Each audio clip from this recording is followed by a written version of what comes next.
So shout out to Astoria Warrior for their sponsorship. Demon Durango was just starting. We're getting started out here. 650 subscribers. I'd love to thank all of you for all your love, support. You know I'm supporting your channels. Creators Unite. This little video right here is going to be about my baby, Misty. It's my 1986 Mustang, and I hope you enjoy. There you go. 1986 Mustang GT. 5-liter V8. My name's Misty Clean.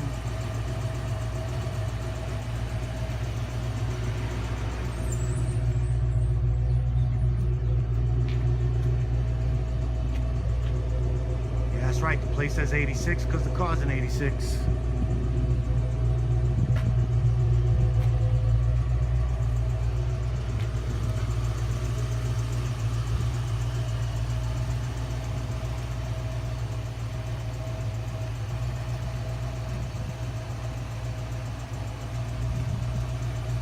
She a 10 from 10, that's for sure. Look at the shine. I love this car, guys. Demon Durango with a special edition today. We woke the beast up.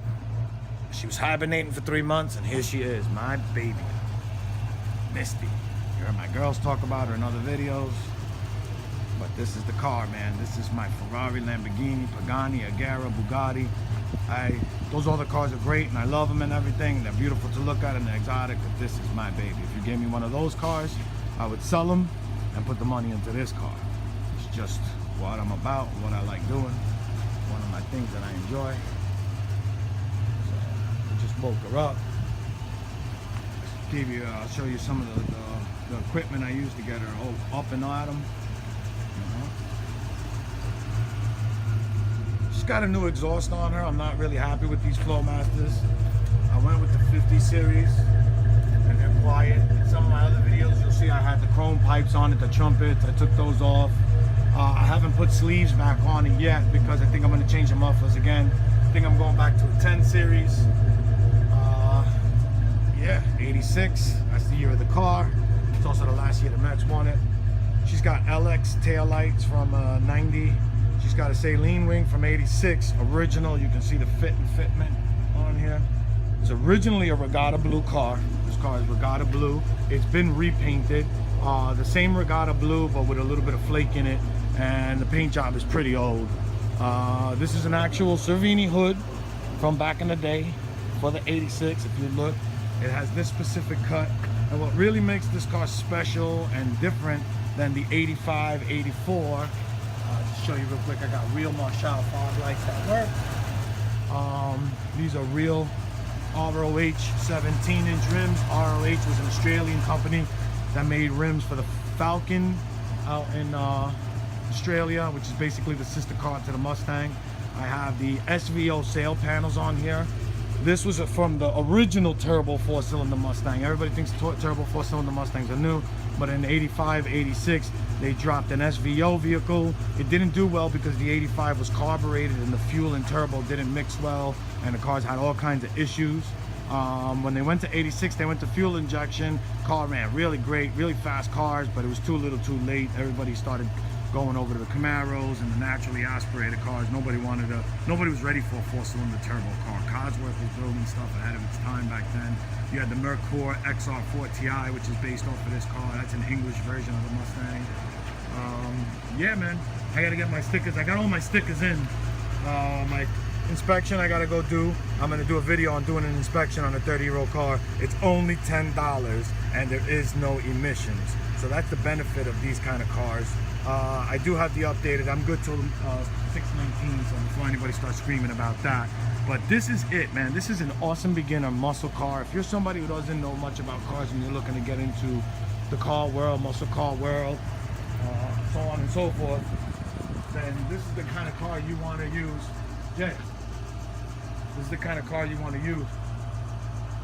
This is the kind of car you want to get into. Sorry about that. I had to get my my partner in crime right here for today. I'm going to try to give you a driving dynamic. Hold the camera while I drive. Yeah. give you a little driving dynamics of this car and what a car feels like after you wake it up after 30 years, so on and so forth. So I'm gonna hand the camera over to my man. I got the shorty antenna on here, and he's gonna go ahead and film some of the driving dynamic. But yeah, everything works in this car. The AC, it's 80,000 original mile. I picked the car up at $2,000. It was in the weed in the bushes, and got it back to where you see it today. I'll go over the motor stuff in a minute. All right, so here we go. If you look and see, this is a 5-speed car. I would suggest anybody that buys a Mustang specifically to buy it in a 5-speed. A lot easier to control the car, a lot easier to drive the car. And here we go. This is our first drive since, listen to that thing. So this is our first drive in 3 months with her. We put air in the tires. We got the battery up, charged and everything. She's running, man. She was a little upset at me. You'll see in part of this video that I used a battery tender charger, and the battery was literally so dead that I had to actually boost it with another car. But usually those battery tender things are really good. Just happens to be that I haven't started this car in a long time. There's the exhaust scrape a little bit. Okay, and this car has very little power steering, so it helps to move the car and rev the car a lot while I'm driving it. So you'll hear me revving every once in a while. That's just me trying to get the steering wheel to respond. So you see there, this car isn't a big horsepower car, but it's tremendous on torque. Really, really tremendous on torque. And you're gonna hear some bars clanging in the back there. That's just my roll bar and stuff, all the equipment and things that I gotta put into this car. I keep it in the car while I'm storing it, just so that I can basically keep track of it all and not lose any of it, and it's always with the car. Yeah, man, I wrench on this thing myself, and when I get overloaded and I need a lift or something like that, I got thankfully a couple of really good mechanics in the area. Lindbergh Automotive in Maspeth. They are tremendous with this car. They're very knowledgeable with old Ford V8, so when I run into something that's really technical on the car, they're there to save my ass. But you know, these cars are pretty straightforward, man. You know, 10mm wrench, 14mm wrench, a couple of screwdrivers, maybe some vice clips here and there for some aero seals that you got to put back together. But it's pretty straightforward motor and easy to make power out of. This car's running, I think, about 12 degrees of timing. I do have the smog pump delete on this car. I didn't replace the pulley, so I just used a shorter belt. I do have a Ford racing clutch in this car, so the take up is very early in this car. I'm not gonna do any shenanigans in the car because she's been sleeping for a while, and it's not really good to take your car to storage and start pulling shenanigans right away until you really go over all your fluids, all your belts, all your tires and everything. My tire pressure is just enough to run.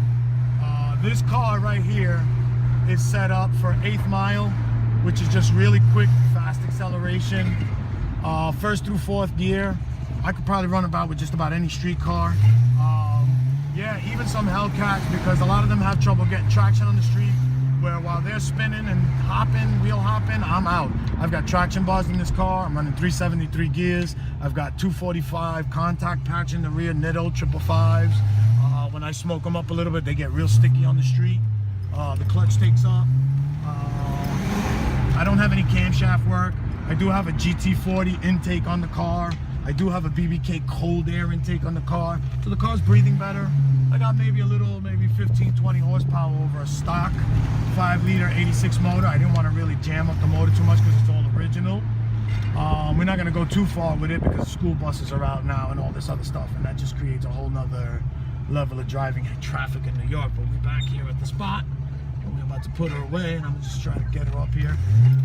I am running the Purple Spring drop kit in the front. I believe they were BBKs also.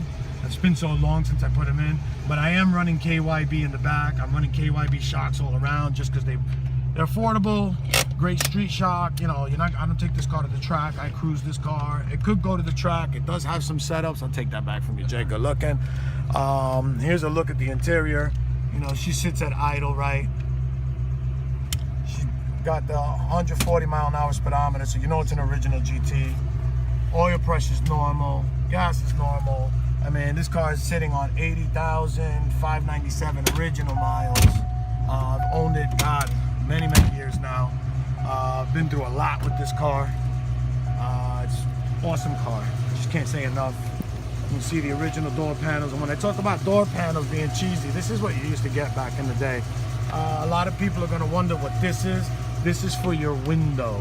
Yeah, you see, you gotta crank it and you gotta crank it down. So for a lot of people, they may look to push the button. There's no power here. Sorry, my friend.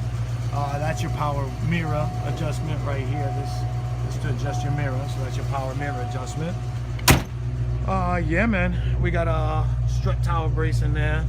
Let me give you a look under the hood and show you what she looks like under the hood. You guys tell me what you think. Yeah, man. Other than that, you know, she's a great car. I love it. Here's what it looks like underneath running. I got the high mileage hoses on it for the heat. We got an X-side battery. Yeah, that's my cheesy ass radiator pump because I got a hat. I got to order a new overflow cap because mine flew out. That's a BBK throttle body. We got a BBK fuel pressure regulator in here. This GT40 intake is not the true tubular. Came out of a Ford Explorer. That's your BBK cold air intake. This car is before mass airflow sensors, so it has a TPS sensor, throttle position sensor, and yeah, it's a little bit easier to deal with when modifying the car, you know, and changing the timing and so on and so forth, because I don't have to deal with mass airflow. The only problem is I can only go so high because then you start to need a piggyback system, because this is the original OBD1 setup where there's not really much tuning involved. It's very binary switching and so on and so forth in the cars. So you usually have to run a secondary piggyback computer connected to those connectors down there. And if you can see, I got the quilted twill GT seats.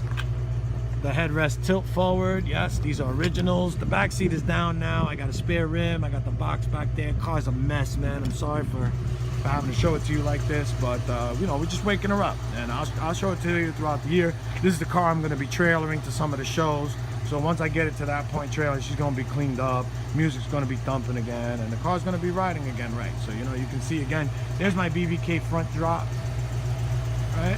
There's the purple springs, and these are KYB, and that's these are the heavy duty springs in the back. These are not the stock GT springs. These are the springs that came in the State Police Sport package. So you can see here, you got a good space back here, and I do that because when my girls are in the trunk and I have some of their stuff in the car, it basically allows me to carry more stuff without the tires rubbing, because those are a very wide tire contact patch in the back. I want to thank my sponsor, Story of Warrior, Antoine Pierre Designs. We got a Demon Durango logo coming soon. We got Demon Durango merch coming soon. I hope you all enjoyed this video. I hope you all get out there and enjoy some of these cars. We got the Honda Guineas out here. The Honda Guineas, these are the cars that keep us running while we're doing things with these kind of cars over here. You know, these cars cost money. These cars give you problems. These cars break down. But when they're running and you take them to shows, they're worth every bit of the pain and pleasure. When you drive by somebody and they give you a thumbs up, they're worth every bit of it.